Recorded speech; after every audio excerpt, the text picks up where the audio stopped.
BFM Business, BFM Crypto, le club. Chaque jour, à l'heure du goûter, en gros, il est 16h38, place aux cryptos. C'est notre crunch crypto, les cryptos qui ont bien progressé ces dernières semaines, en tout cas les cours du Bitcoin. On est à combien là sur le Bitcoin? On va le regarder, tiens, ensemble, en direct. Le Bitcoin est à, un peu plus de 27 376 $. On va en parler avec nos experts crypto. Pauline Armandet, bien sûr, la newsletter BFM Crypto, c'est chaque lundi à 18h. Bonjour Pauline. Bonjour Guillaume. Dans un peu plus d'une heure, donc cette newsletter à laquelle chacun peut s'abonner gratuitement. Voilà, on l'a bien dit de concert, parfaitement, en pleine simultanéité. Avec nous aussi aujourd'hui, Agathe Laurent-Richard. Elle est... consultante Web3. Voilà, consultante Web3, exactement, je cherchais mes fiches. Bonjour Agathe, bienvenue sur le plateau de BFM Business. Alors c'est intéressant, consultante Web3. Évidemment, le salon Paris Blockchain Week a eu lieu la semaine dernière. Vous nous direz si ce salon s'est encore hissé un peu plus haut dans la hiérarchie des salons mondiaux autour du Web3. Puis vous nous direz aussi comment l'écosystème s'adapte quand même à la hausse des coûts de financement, la hausse des taux, puis aux difficultés de certaines banques américaines. Et puis Vincent Bois aussi nous accompagne pour IG. Bonjour Vincent. Bonjour. Ravi de vous retrouver. Et donc ce Bitcoin qui avait pris 40% en quelques petites semaines, bon, qui calme un peu le jeu. On est actuellement à un peu plus de 27 300 $. D'un point de vue technique, Vincent, comment voyez-vous la suite sur le Bitcoin? Alors c'est vrai que la hausse s'est soufflée un petit peu sous les 29 000 $ pour le moment, peut-être avec ce rebond que nous avons sur les banques qui avaient profité à la baisse, à la hausse du Bitcoin. Donc pour le moment ça s'essouffle, c'est plutôt une consolidation méritée. Attention en revanche sous les 26 700, 800 qui pourrait nous amener à un niveau un peu plus bas et notamment cette ancienne résistance qui avait eu du mal à être dépassée sur les 25 200 $. Si on arrive sur ce niveau, ce sera un test pour rebondir et valider cette tendance haussière ou au contraire peut-être consolider un peu plus. Si on se maintient ici et qu'on vient franchir ces 28 800, on peut aller chercher ce seuil fatidique proche des 30 000 $. Quelques seuils à surveiller et cette même question aussi pour l'Ether. L'Ether consolide un tout petit peu comme le Bitcoin. On est actuellement à 1739 $. Même question d'un point de vue technique. Est-ce que vous estimez que la hausse va pouvoir reprendre? Est-ce que d'ailleurs l'évolution d'Ether avec cette nouvelle mise à jour attendue, Shanghai pourrait apporter un souffle supplémentaire d'après vous? Alors pour le moment sur l'Ether, depuis quelques séances, on évolue sur les mêmes niveaux, 1850 $, 1750. On revient avec cette légère correction qu'on observe actuellement sur les 1720 qu'il faut tenir justement pour valider et repartir à la hausse. Mais s'il y a une cassure, on peut aller chercher proche des 1640, voire par la suite les 1420 qu'il ne faut pas dépasser pour valider cette tendance haussière. Donc peut-être effectivement que cette mise à jour, Shanghai pourrait avoir une évolution sur les prix à un peu plus moyen terme, mais attention en fonction de la psychologie ou de l'espoir des investisseurs par rapport justement au marché. S'ils anticipent une baisse, eh bien ça peut accélérer justement la baisse, la mise sur le marché des nouveaux coins qui étaient précaires. Merci beaucoup de nous avoir accompagnés. Vincent Bois depuis IG. On rappelle à tous ceux qui souhaitent investir en crypto de n'investir que l'argent dont on n'a pas besoin. Tout ça reste bien sûr très volatile et spéculatif. Pauline, donc on rappelle, à 18h tout à l'heure, vous publierez votre newsletter à laquelle chacun peut s'abonner. Et dans cette newsletter, vous interviewez la lanceuse d'alerte américaine Chelsea Manning. Elle était de passage à Paris la semaine dernière. On peut peut-être rappeler d'abord qui est Chelsea Manning. Parcours intéressant. Oui, c'est effectivement l'une des lanceuses d'alerte les plus connues au monde. En 2013, en fait, elle était analyste militaire américaine et elle a été condamnée à 35 ans de prison après avoir fait fuiter en fait sur Wikileaks plus de 700 000 documents confidentiels qui étaient relatifs en fait aux guerres en Irak et en Afghanistan. Donc elle a passé un long moment en prison, puis en 2017, l'administration Obama a finalement décidé de la gracier, lui permettant en fait de sortir de prison. Et donc après, elle s'est retrouvée en fait à intervenir notamment même dans les médias en tant que consultante sécurité. Et puis en 2021, eh bien, elle a rejoint la société NIM, dont on a déjà parlé ici sur BFM Crypto, qui est une société crypto suisse spécialisée dans la sécurité des communications. Et elle les a rejoints en tant que consultante sécurité. Et en fait, la semaine dernière, elle a notamment participé à une conférence organisée par NIM sur la sécurité. invité et on en a donc profité pour lui poser quelques questions. Chelsea Manning, donc l'une des lanceuses d'alerte les plus connues au monde, emblématique, initialement condamnée à 35 ans de prison, vous le disiez, après avoir fait fuiter sur Wikileaks plus de 700 000 documents confidentiels sur la guerre d'Irak et d'Afghanistan, finalement graciée par Barack Obama, la voilà dans l'écosystème crypto et elle poursuit aussi l'activité de lanceuse d'alerte pour l'écosystème, c'est l'idée. Pauline, ou elle fait d'autres choses, vous le disiez, elle a rejoint Nîmes également, donc elle n'est pas que lanceuse d'alerte, comment est-ce qu'elle se situe, et vous qui l'avez interrogée la semaine dernière en profitant de son passage à Paris, comment est-ce que vous la situez, comment vous l'avez sentie? Alors, par rapport à l'écosystème crypto, elle a un positionnement assez crypto-sceptique. Elle le dit d'ailleurs elle-même. En fait, elle nous a expliqué qu'elle avait découvert les crypto-monnaies au début de la création notamment de la blockchain Bitcoin, donc en 2009. Et au départ, elle a vraiment vu cette technologie comme, je cite, une preuve de concept intéressante, donc c'est ses propos, mais elle est restée sceptique à l'égard de ce secteur en évoquant certaines problématiques selon elle. Déjà, la question de la scalabilité des blockchains, qu'on peut notamment reprocher à la blockchain Ethereum, les cas d'usage concernant la population et donc le fait que les crypto-monnaies soient pas encore des actifs qui soient totalement utilisés évidemment à grande échelle, et puis aussi sur la question de la vie privée, parce qu'elle explique que notamment à elle seule les crypto-monnaies ne vont pas permettre de protéger sa vie privée. Et je vais la citer notamment sur Bitcoin. Elle dit, Bitcoin est l'exemple parfait où chaque transaction est visible par tout le monde, où chaque portefeuille est visible par tout le monde. C'est le contraire de la protection de la vie privée. Alors, ça va pas forcément plaire aux Bitcoin maximalistes, mais en tout cas, c'est son avis. Elle considère que si la technologie est intéressante, des blockchains, il faut quand même se méfier notamment de l'usage des crypto-monnaies. Vous avez aussi parlé de l'actualité du moment avec Chelsea Manning en lui demandant son avis sur le rôle que peuvent jouer les cryptos face au stress bancaire, aux doutes qui ont émergé depuis quelques semaines autour de certaines banques. Oui, parce qu'effectivement, on entend un peu la chanson selon laquelle le Bitcoin pourrait être considéré comme une valeur refuge dans ce contexte de crise bancaire que traversent notamment des banques américaines. Et Chelsea Manning a encore un avis assez crypto-sceptique sur le sujet. Elle considère que l'écosystème n'est à l'heure actuelle pas un endroit sûr pour placer ses actifs, parce que les actifs spéculatifs vont probablement suivre une tendance à la baisse. Je cite Chelsea Manning. Et on imagine qu'elle a en tête la hausse des taux qui fait pression sur pas mal d'actifs à risque, qui jusqu'ici profitaient des taux bas, puis des taux remontants. Bon, c'est un peu moins le cas. Mais ça n'a pas empêché Bitcoin de remonter depuis quelques semaines quand même. Ouais, on verra si l'avenir contredit ses propos. Mais c'est vrai que elle a une vision relativement pessimiste sur cet écosystème crypto. Donc elle met en avant la spéculation excessive des crypto-monnaies. Et on a parlé d'autres choses, de réglementation, de la question de l'interdiction du Bitcoin ou de vulnérabilité des blockchains dans l'entretien qui est complet et qui sera diffusé dans la newsletter BFM Crypto. Et c'est vrai que le refrain sur le Bitcoin actif refuge en cas d'inflation, ce refrain il a pris un petit coup dans l'air. On a de l'inflation là depuis maintenant 1 an et demi, puis on a vu Bitcoin se casser la figure quand même par rapport à ses plus hauts. Alors on verra si le Bitcoin continue de remonter la pente, si les banques centrales cessent de relever leurs taux. Ça dépend bien sûr aussi des politiques monétaires. On reste dans l'actualité, Pauline, puisque dans la newsletter BFM Crypto, apparaître à 18h tout à l'heure, vous revenez également sur la Paris Blockchain Week, c'est ce salon, ce grand événement parisien qui a eu lieu la semaine prochaine. La semaine dernière, ça y est, c'est passé, c'était il y a quelques jours. On y était nous aussi d'ailleurs, Pauline. Oui, effectivement. BFM Business était partenaire. On a rencontré certains acteurs, dont le pilote de Formule 1, Pierre Gasly, qui nous a parlé de cet écosystème des crypto-monnaies, qui nous a expliqué que il était aussi passionné de ce milieu-là, en expliquant notamment qu'il avait plus d'affinité avec une blockchain en particulier, la blockchain Phantom. On peut retrouver l'interview sur notre site BFM Crypto. L'interview, et sur le site BFM Crypto, BFM Business, sur les réseaux sociaux également. Et c'était intéressant en fait d'avoir ce type d'acteurs aussi. Ça change des acteurs, on va dire, plus traditionnels de l'écosystème. Il a plutôt un regard très positif sur cet écosystème. Après c'est un pilote de Formule 1, pas non plus un méga spécialiste. Mais voilà. Oui, mais bon. Oui, c'est sympathique. Visiblement, c'est son domaine.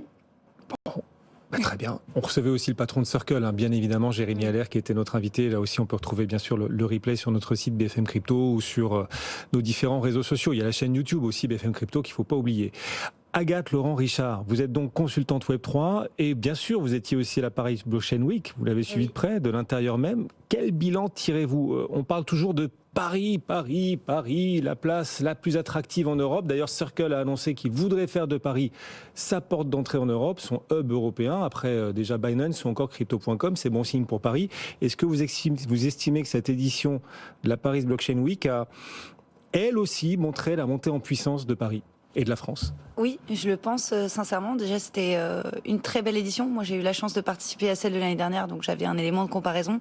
Il y avait plus de monde, de meilleurs acteurs, disons, pour ne pas être méchante, mais quand le marché baisse, restent les meilleurs en quelque sorte. Donc on avait des discussions peut-être un peu plus poussées et constructives.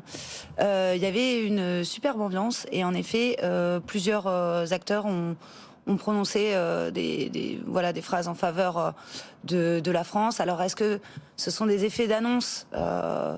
On a toujours un peu tendance, quand on vient à Paris, visiter et venir faire un peu de communication, à aller dans le sens du poil. Ou est-ce que ça sera suivi d'actes ?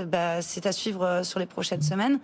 En tout cas, c'était vraiment un superbe rendez-vous des acteurs du monde entier et beaucoup de personnes dans les témoignages qu'on a, disent que c'est désormais un des 3 plus gros salons au monde sur la thématique. Ouais. Avec d'autres, il me semble, ETH Denver qui est souvent cité, et le 3e change un peu. Donc le classement n'est pas fixe, mais en tout cas, on est dans les 3 premiers. Voilà. Et ça, c'est bon. Voilà, ouais, ça fait du bien. C'était un plaisir vraiment d'avoir ce genre de retour. Et on a demandé au patron de Circle, Jérémy Allaire, qui donc choisit Paris à son tour, 3e grand acteur géant crypto mondial, qui choisit Paris comme hub européen. On lui a demandé si, quand même, il y a des manifestations en ce moment, pas mal de tensions sociales. C'était jeudi en plus, grosse journée de mobilisation, il y a des poubelles partout. On lui disait, mais ça vous fait vraiment envie ça, comme hub européen, Paris c'est vraiment le meilleur endroit. Et il nous disait, mais oui, c'est pour ça qu'on aime les Français. Bon, voilà. Ouais, comme vous le disiez, on caresse un peu dans le sens du poil aussi, c'est ce que vous disiez. C'est aussi que ces réactions ne sont pas, les crypto-monnaies ne sont pas déliées du contexte socio-économique et qu'on peut y trouver un lien, en fait. Et l'impact des hausses de taux et du stress bancaire sur l'écosystème, est-ce que vous l'avez senti lors de cette édition de Paris Blockchain Week ? Est-ce que l'impact, au-delà évidemment de ce salon, est-ce que l'impact commence à devenir concret ? La hausse du coût de financement, est-ce que ça risque de ralentir un certain nombre de projets d'innovation ? Comment est-ce que vous voyez les choses ? Alors c'est devenu un peu concret parce que là les banques publient leurs comptes, donc on voit en général l'impact de la hausse des taux successives sur leur valeur, en fait sur la valeur de leur portefeuille. Donc forcément ça fait pas bonne figure. Après c'est moins de liquidité sur le marché, mais l'Union européenne et les États-Unis ont renfloué un peu par d'autres moyens, en donnant accès plus facilement au dollar aux banques, la possibilité de liquidité. Et ces liquidités-là vont bien se diriger quelque part. Et s'il y a un endroit où on dirigerait ces liquidités, c'est peut-être là où il y a le plus de potentiel de croissance dans les années à venir. Et donc, je pense que les crypto-monnaies seraient un secteur privilégié, en tout cas dans la liste de si j'ai des liquidités où je vais, apparaîtraient en premier les crypto-monnaies. C'est ce que vous vous dites. Moi, vous vous dites pas que l'intelligence artificielle va supplanter les cryptos dans l'attrait en termes de, je sais pas, le soft power de l'intelligence artificielle va supplanter celui des cryptos. Vous pensez pas ça ? Je pense qu'il y a beaucoup de choses qui sont liées. On a aussi les zero knowledge, les protocoles zero knowledge qui démarrent un petit peu dans le milieu des crypto-monnaies, mais qui ont plein d'autres applications. L'IA, il y a des mélanges avec les crypto-monnaies. Donc, je pense que tout ça, ça va être un peu secteur tech étrange et avec forte possibilité de rémunération. Et la smart money va se diriger vers là. Mais alors, vous aurez raison quand on verra les plus grandes banques, qu'elles soient américaines ou européennes, choisir à leur tour de financer l'écosystème crypto. Pour l'instant, on n'y est pas, ou vous voyez que ça commence à prendre ? Alors, je pense pas, parce que tout simplement, quand on parle d'innovation, en tout cas sur les premiers stades de l'innovation, c'est rare de voir des banques. On a en France la BPI qui vient aider, mais c'est pas exactement en général les banques, à part quand c'est des services qui leur correspondent. Donc par exemple dans la fintech ou dans de l'analyse ou dans certains services qui sont clés pour elles. je les vois rarement financés. Donc moi, j'attends pas le feu vert des banques pour m'intéresser à ce genre de secteur. Et les entreprises aussi s'y intéressent de plus en plus, enfin au-delà des banques, parce que là on parle du financement, mais vous voyez aussi de plus en plus d'entreprises s'intéresser aux cas d'usage. Enfin, malgré le récent hiver crypto, quand même, il y a eu beaucoup de polémiques en 2022, des scandales dans l'écosystème. Les entreprises ont continué néanmoins de vouloir s'acculturer peu à peu. Ah justement, oui, ça ne baisse pas en fait, et c'est ce qu'on a pu voir pendant le salon de la Paris Blockchain Week, et on le voit même assez fréquemment. Les grandes marques continuent de faire des POC, des Proof of Concept, c'est-à-dire de construire avec des startups des produits. Il y a beaucoup de débouchés qui sont arrivés avec un peu l'été NFT des mois précédents, les NFT d'utilité.